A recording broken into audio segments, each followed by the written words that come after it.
Good morning. I'm Pastor Steve Prick of the Warrior Christian Fellowship. I'm glad you can join us today for our devotional time. I enjoy spending these times with you each day, and it's part of my devotional, and I just choose it to share with you. Today I want to share with you a devotional I came across that I found quite good, and I thought I would share it. Usually I do mine off the cuff, and as I just have prayed and thought about a passage. But this morning is one that has really touched my heart, and I want to share it with you. You know, one of the major signs that someone needs to be revived is when they start to have a lack of concern for the lost. David wrote in Psalm 51, verse 10 through 13. This is a good passage. He wrote, "Create in me a clean heart, O God, and renew a right spirit within me. Do not cast me away from your presence, and do not take your Holy Spirit from me. Restore to me the joy of your salvation. Uphold me by your generous spirit. Then I will teach transgressors your ways, and sinners shall be converted to you." When David says, "Renew in me a right spirit," or a steadfast spirit, "restore to me the joy of your salvation," he is saying, God, revive me, restore me, renew me, help me now. He recognizes that he is struggling, and he goes to the Lord with it.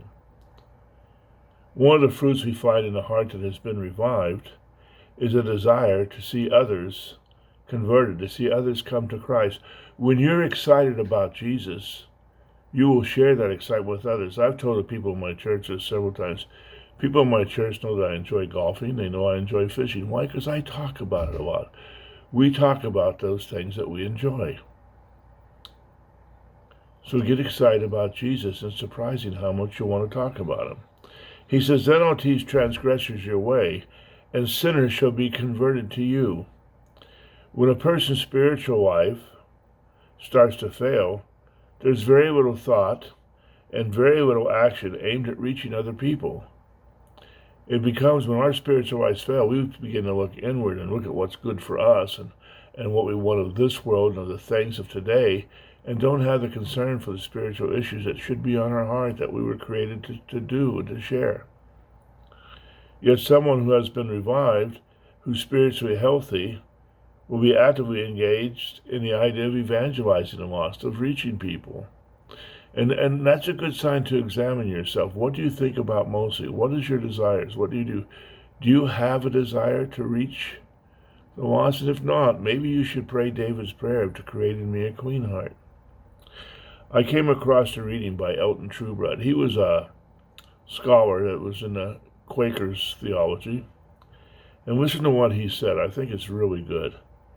Evangelism occurs when Christians are so ignited by their contact with Christ that they in turn set other fires. It's easy to determine when something is aflame because it ignites other material. Any fire that does not spread will eventually go out. And if you don't evangelize, if you don't have the desire to reach other people, your passion will reduce. But I can tell you this, the greatest moments of my Christian walk, outside of receiving my own personal salvation, was sharing my faith with others and seeing them come to Christ, because I know what it means to a life to have Christ. And there's no greater joy than sharing your faith. When your spirit's renewed, you will speak about and think about the spiritual state of the people that you rub shoulders with every day, people that you're around.